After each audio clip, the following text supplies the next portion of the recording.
Hello everyone, I'm happy to welcome Aranya to Cultural Emergence conversation today. So welcome to everyone and yeah, welcome Aranya. Thank So you. Yeah. Aranya is one of my long-standing friends and colleagues. I think we've known each other for about 20 years and have developed our own permaculture teaching pathways and becoming. We actually published our books, our first books together, People and Permaculture Design, on the same day back Yeah. in 2012. And Aranya, you're currently writing your next book, aren't you? What would you like to share what your next book is about?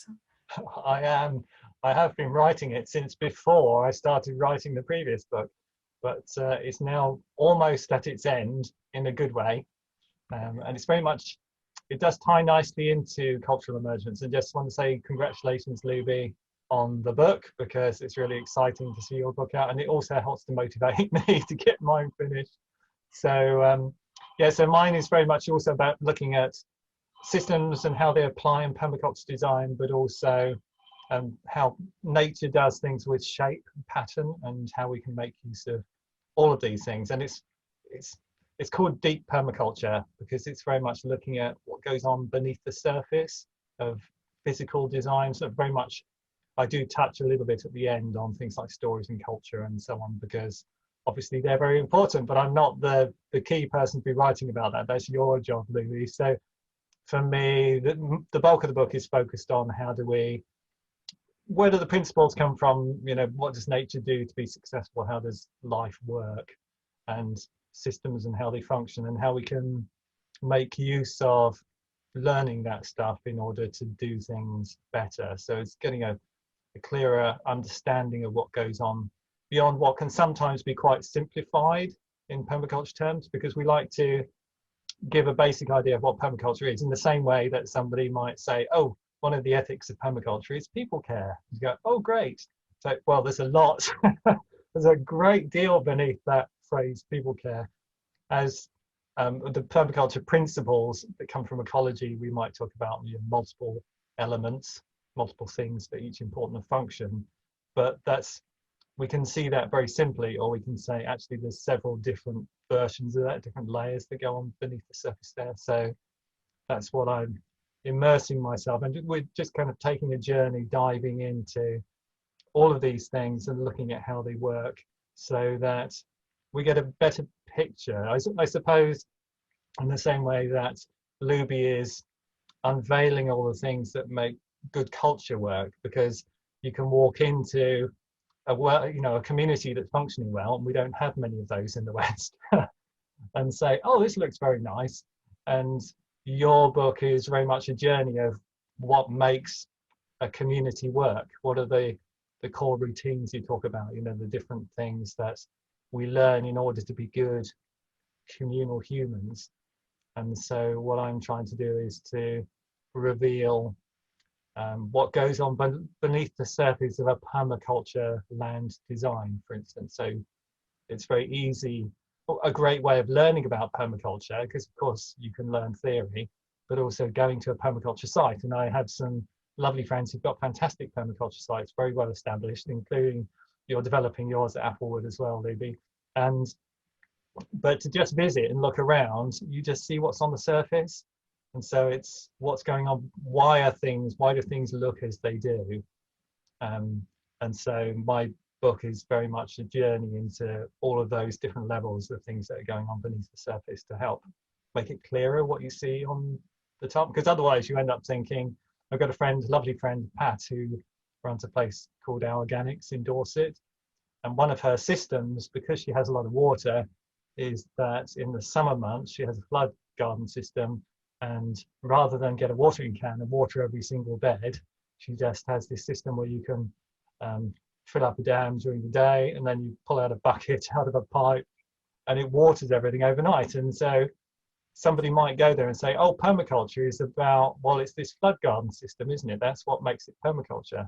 And the reality is, Pat is just working with a resource that she has, and that's appropriate for her, but not appropriate in many other places. So it's very much about how do you make sense of what you have, where you are, understand the context in which you live, because permaculture has always been about observing. And of course, that applies to culture as well, understanding the culture we live in, and how do we work with what we have in a way to create a harmonious system. Yeah, that makes sense. So that's sort of essentially what the book's about. Yeah. Yeah, thank you. It's really interesting to think about this and think about our you know, culture being these seen patterns, what we can see on the surface. So our agriculture, our buildings, you know, our shopping, or you know, our architecture, all of these seen things. But then beneath that was all the thinking and the paradigms and the values and the ethics that that then influence what happens in the seen world. And for me, you know, my book Cultural Emergence, it's, you know, it's culture, it's about the scene, and it's about emergence, it's about systems, it's about patterns.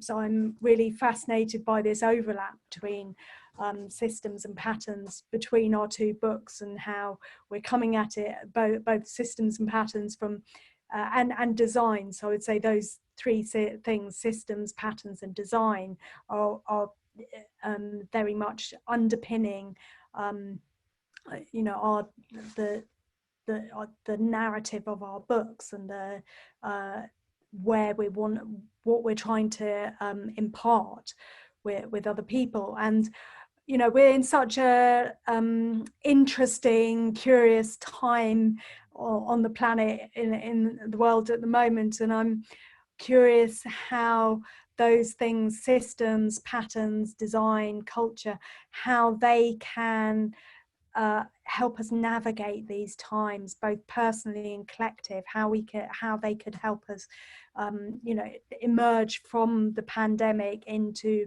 a regenerative culture that helps us navigate our time through the coming climate emergency that's you know, some might say is on the horizon, other might say we're right in the midst of it already, and others might say, well, we're at the beginning of it, but there's, you know, a lot further we could go, and probably all of those things are true. So yeah, is there any ideas you have about how systems, patterns and design might help us navigate things?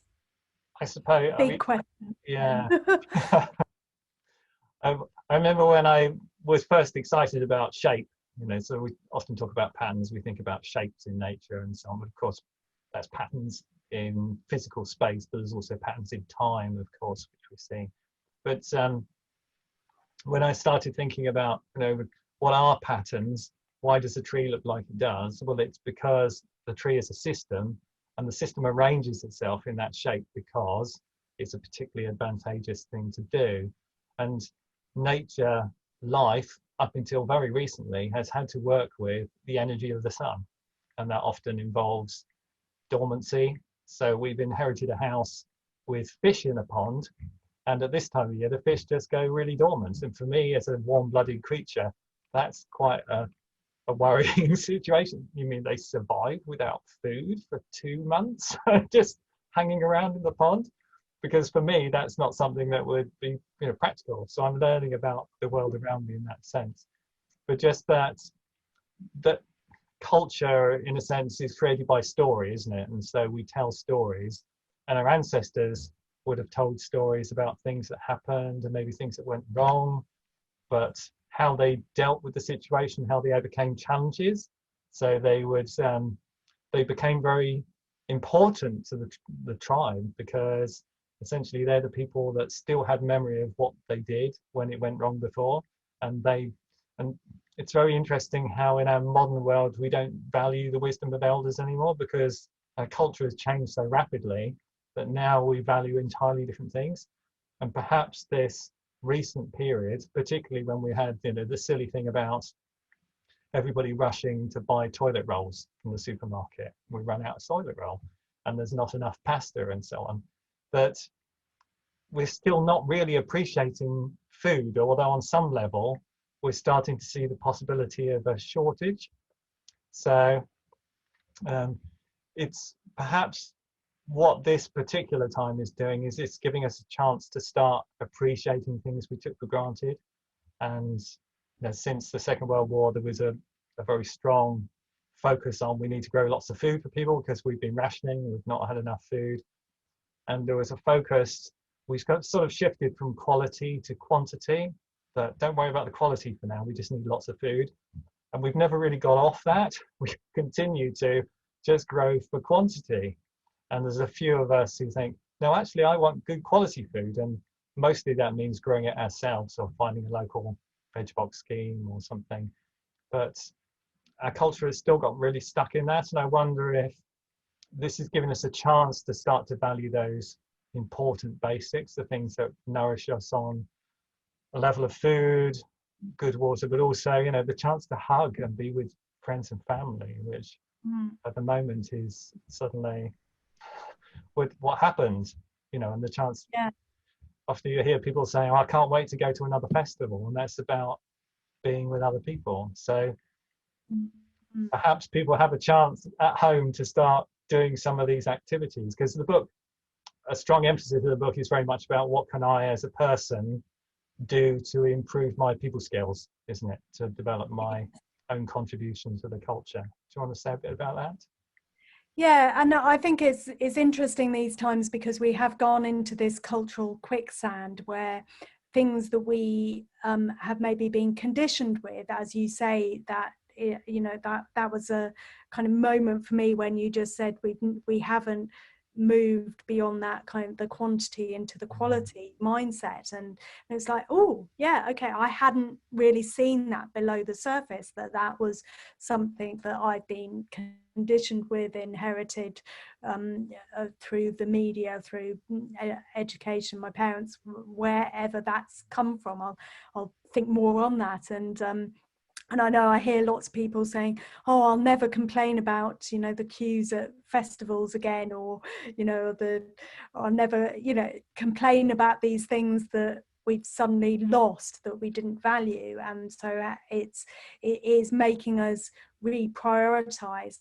And I think this time that we've had where, the cultural treadmill we were on has suddenly stopped, has made us all on an individual level and collective level go, what is it we actually want here? And I don't think we're quite at that stage yet of saying, okay, let's actually reorganize, use this opportunity to reorganize. I think there's still in the media and politics a sense of actually let's just get back to normal, which isn't really happening, and there is a in terms of systems, I think what's going on is the pulsing of like lockdowns, suppressing the numbers, relax, going up, and this is a wave pattern, isn't it? And it's like, how do we break out of that spiral of like on off, and to create a more even pattern that is slowly bringing us out of the pandemic? That would be interesting to work out. And then there's all the personal patterns that have been disrupted, and how we how we've had to adapt our personal cultures and our family cultures, and what's happened in our local neighborhoods, because for all of us, we've gone from like maybe our usual travel within 100 miles to within 10 miles, and so there's many layers, aren't there, of patterns that have shifted. And one of the aims of my book is to help us navigate that and understand that and give us a map of understanding of what's been shifting for people. Yes, yeah. I mean, culture is interesting in that culture is about how do we work as a community, isn't it? It's very much, as humans, we're social creatures. We've relied upon being in groups, like a lot of primates do, for safety against some fairly nasty predators in the jungles and so on. And the value of working together as a group. And of course, when you work as a group, then you need to have some kind of way of working together that works. And culture has always been, for most of human history, it's been about how do we do things well to benefit all of us collectively. And then the last couple of 100 years, it's become the people that accumulated all the wealth, one could even say stole a lot of the wealth, but let's not get into the politics of that. And then essentially they then have the ability to just, because they've got the money and the power and control of TV and the media and so on, they just tell their own stories and they just say, hey, buy this thing and advertise, TV advertising.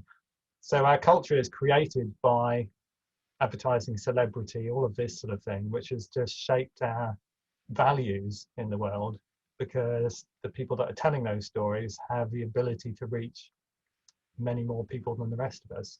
And yet actually, if we turn around and have a conversation with our neighbor about what's happening, we learn much more of value to ourselves, for ourselves personally.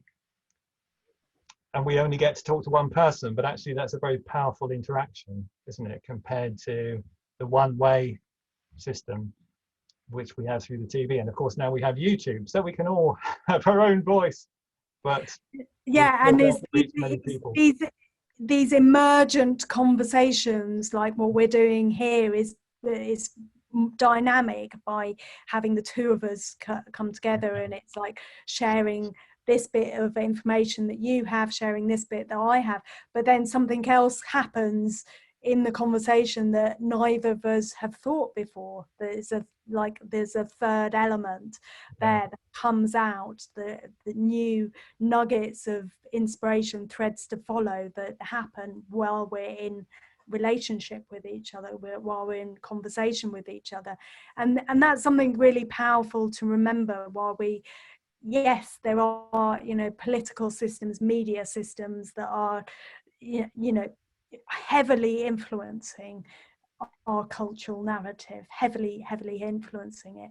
But we need to remember that we still do have agency of change as individuals. We can still work out what our own individual filters are, how we take on information, and how we formulate our own cultural narratives that we live by, that we act from, and that how those then influence the people around us. Even if it is just one person at a time, we still have influence.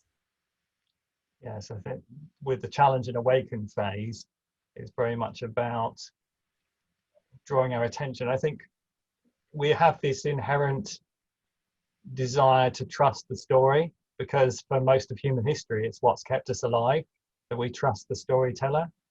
And that's an innate thing. We want to believe like the X-Files. I want to believe. But at the end of the day, it's, it's the challenge and awaken is to say, okay, there is this information and there's all of this other stuff as well. And perhaps we should be looking at these other things as well, not just focusing. So where we place our attention is key, I think, to both our emotional experience of the world and also to just the way we respond from a physical, with our choices. There's that, what's his name? The Biology of Belief. Bruce Lipton, is it Lipton? Bruce Lipton. And he talks about how with our physical bodies, we have two main states. We're either in growth or protection. So growth includes healing, and it relates to our hormones and our experience of the world. So our individual cells, of course, there are many of them in the body, have these protein system and sensing systems that allow them to either be completely closed in protective mode or to be open And systems, well, systems are either open or closed. You can be a little bit open, and most systems are mostly open, but there is the possibility of shutting down. And so, but a closed down system doesn't have any interactions with the world around it, of course. And that on one level that's protective, but also you can't, from a cellular perspective, you can't gather nutrition, you can't remove waste products and so on. And so it's important that cells have plenty of time where they're open and interacting, and only close down in protective mode where they need to. And that's all related. The cells are relying upon chemical signals that come from our senses and how we perceive the world around us. And when we're worried about stuff, we go into that sort of protective mode. So our whole physical body is not nourishing itself, it's not being able to remove waste products. And of course, our modern world does have all these low-level stresses upon us. And so I think, again, where we put our perspective and to see the world as a nourishing place that basically created us and is nourishing us all the time. And there's the occasional reason we might need to be really careful, but most of the time we should be in this sort of interacting, open way. And that our modern culture does have, I think you mentioned in the book again, this idea of where we put our attention, circles of concern and influence. Do you want to say a little bit about that? Because that's key as well, isn't it? Yeah, so we're, which is Stephen Covey talks about the circles of concern and influence, and when our attention goes into our circles of concern, and then we're just worrying about things, whether it's worrying about our teenage children or worrying about climate change or countries around the world, our attention's going there, and actually our circle of influence is shrinking. Whereas when we put our attention in our circle of influence, we can kind of push it out. And then when we think about our collective circle of influence, then we're even more expanding what we can do and how we can meet those concerns.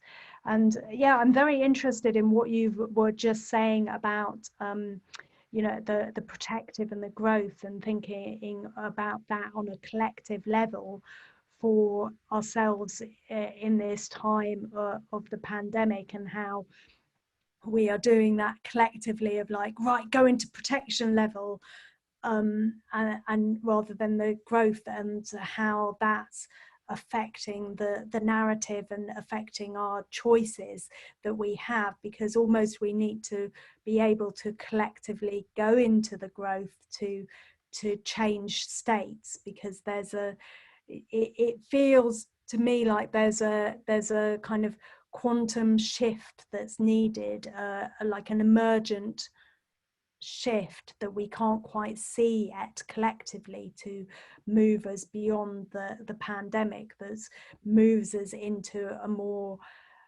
holistic, settled state, rather than this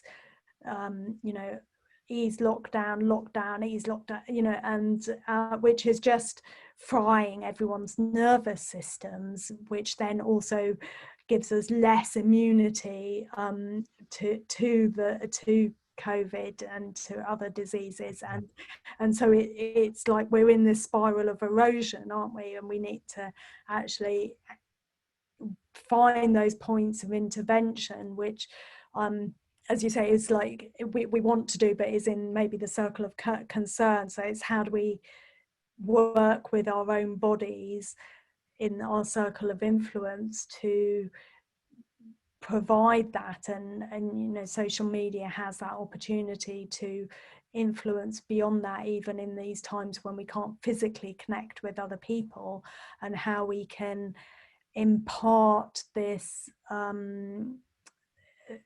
this groundedness that enables other people to feel grounded and ability in this growth state, as you were saying, and how we can do that, and how we can, I had a conversation with John Young yesterday, and I was saying, this tension between being realistic about the state of the world and also being hopeful that there are solutions out there, that we can find them, that there is this opportunity for change, for new things to come about that will provide that quantum shift into a new state of being, maybe moving us from humanity as teenagers and going through a rite of passage into humanity as responsible adults and part of the web of life and how we navigate that.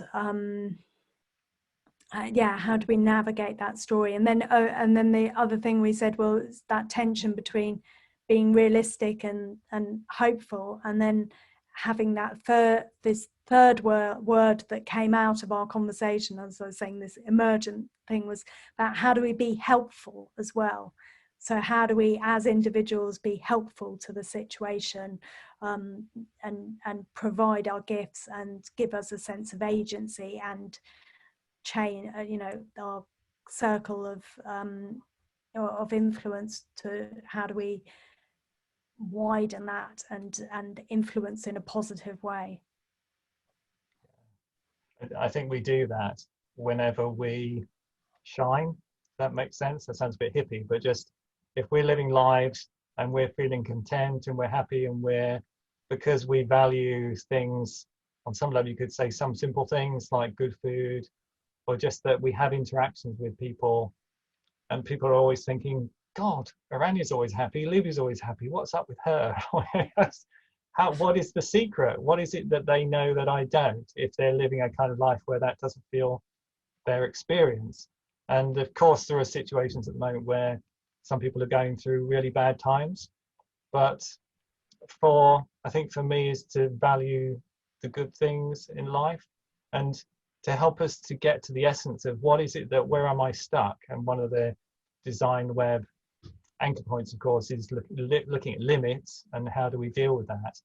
And within nature, so you've been talking about spirals of erosion and points of intervention, and we can assume that people have read your first book at least, but maybe they haven't. So perhaps it's good to have a little chat about those, what we call reinforcing feedbacks, and there are different kinds of reinforcing feedback, of course, throughout nature.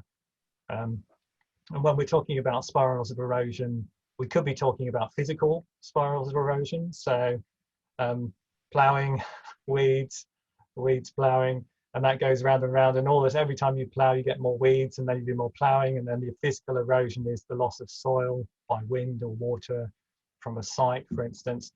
But that's also the case, so we're looking in a physical sense. We say, what is the point of intervention? Well, we're saying one of those things is an action in response to another thing, which is a stock. So a stock is a quantity of something. So if you have 1 or 2 weeds as a farmer, you might not be too concerned about that. But when weeds increase, you have more weeds, then the response is to plough and to deal with the weeds.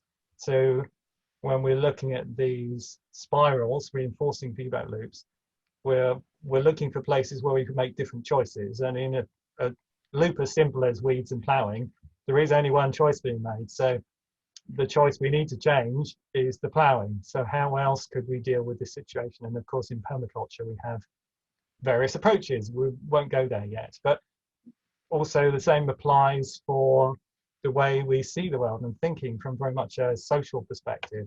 Do you have any examples that spring to mind there for spirals of erosion? So, I mean, one of the ways that, spirals, I think that kind of quite a lot of us might relate to is that, lying in bed awake, worrying about the things you need to do the next day. So then the next day you have less energy to do the things you were worrying about. So then you end up having more on your list and worrying the next night even more. And so you're constantly worrying and doing less, and so how, where would be the points of intervention, of like, maybe it's about trying to just do one thing that day and be grateful for it. And maybe it's about creating lists and being, so you've got that and you don't need to think about it at night, finding ways to have better night's sleep, finding ways to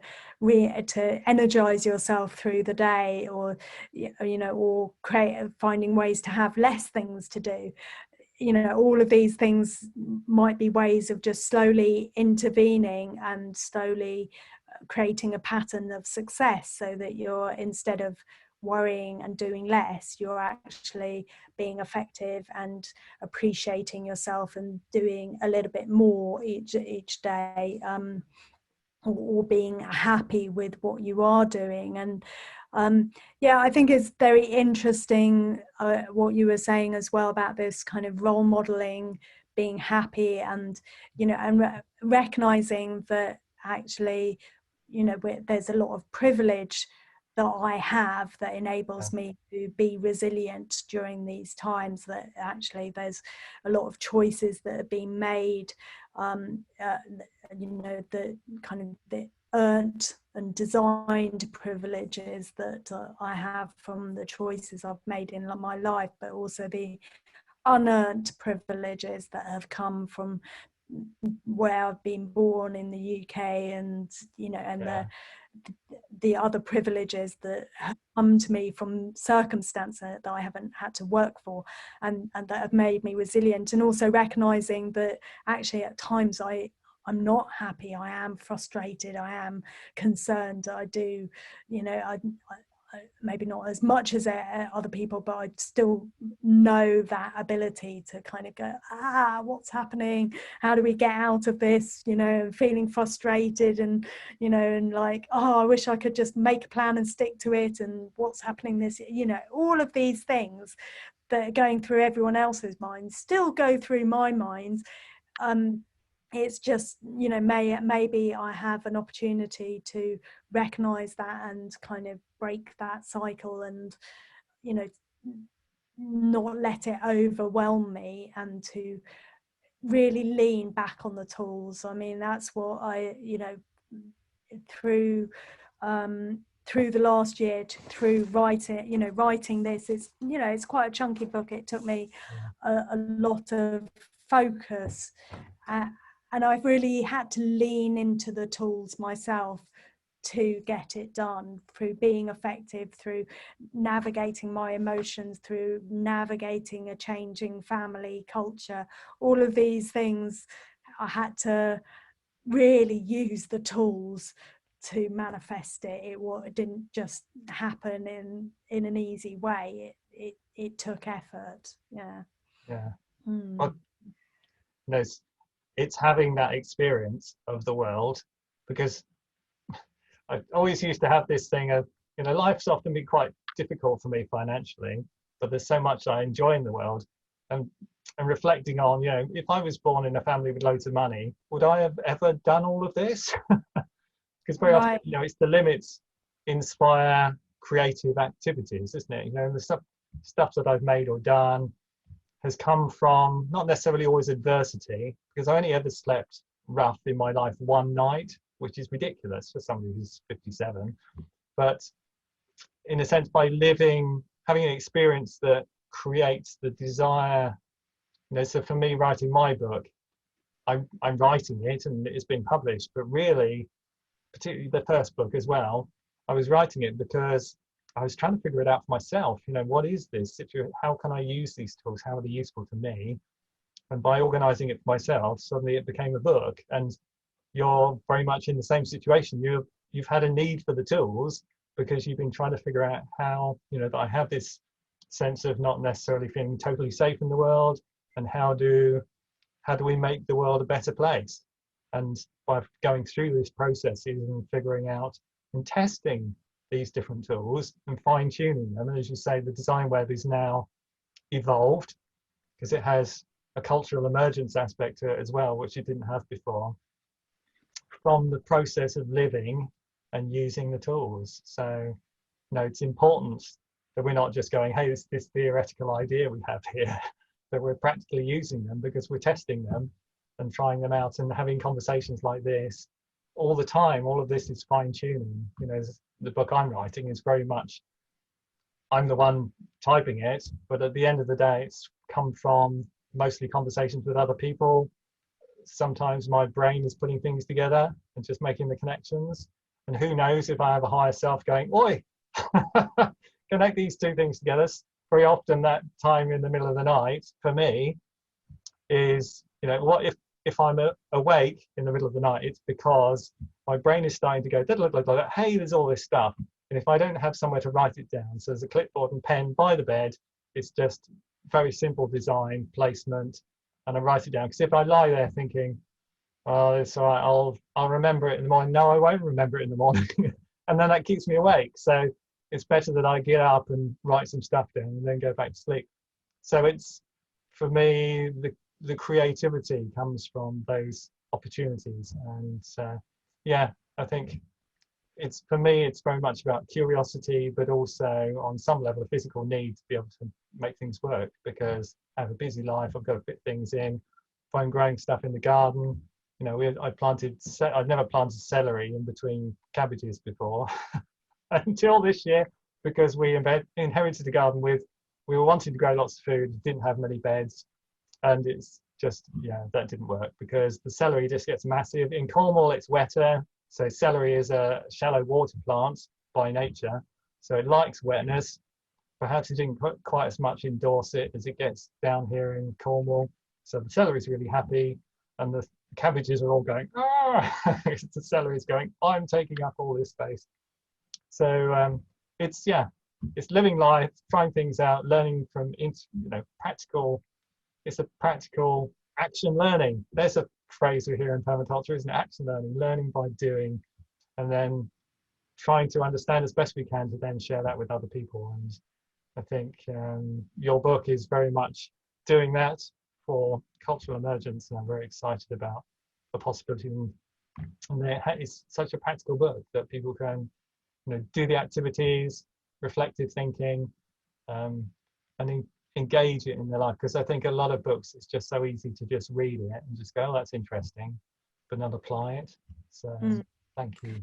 Yeah, thank you. And that's really my hope for the book, is that people will start applying it and using it within their circle of influence, that then builds this collective circle of influence that then can really manifest regenerative change on the planet in this time. Let's be hopeful for that. Yeah, thank you. Do you have any final words before we leave it for today? It was an ongoing conversation, I'm sure. I just got a picture in my mind of ripples, little droplets in a pond, and the ripples going out and meeting each other, and how, you know, nature will seed things and they'll join up over time. So, and then very much that people might feel, okay, well, I don't know anybody, I'm on my own, but actually, if we take action, if we start saying, because something simple, something small, I'll just start doing this core practice, core routine, and then this one and this one, and then building it into our lives.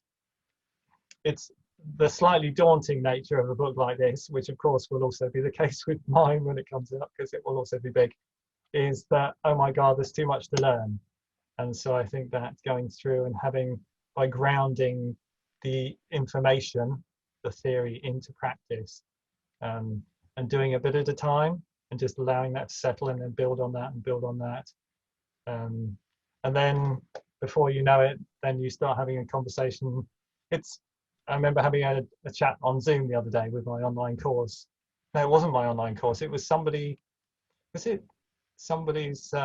diploma, maybe. Anyway, and then somebody mentioned, it was your launch, wasn't it? It was your book launch. It was your book launch.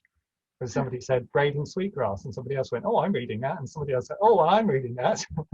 So now it's in my bookcase as well, but I haven't read it yet. But just little ripples and see, and how it all starts to connect together, and suddenly you have this bigger picture of a culture that's challenging the existing culture, and also just saying, hey, maybe there's a different way of seeing the world. I remember a lovely thing David Holmgren put somewhere about, we're so used to this idea of consuming in order to get a dopamine hit or a neurotransmitter, you know, feel good. Let's buy another DVD. Whereas you could just go and stand out under the sun, look at the star, under the sun, look, look at the stars, and share that. You know, share a lovely sunset, because of course a sunset is 10 times better if it's shared, isn't it? You just go, wow, look at that, or a rainbow or something, and just to appreciate that. And that our ancestors knew so much about the night sky because they looked at it every night. Yeah. Most of us don't even know what the moon is doing at the moment. So just, yeah, reconnecting with those simple things, sharing, just shining in the world, letting other people see how we are changed by this new culture, and then they will come back and reflect to us, and suddenly we won't feel alone. So yeah, thank you, Looby. Yeah, lovely. Thank you for the conversation. Really enjoyed that. Thank you.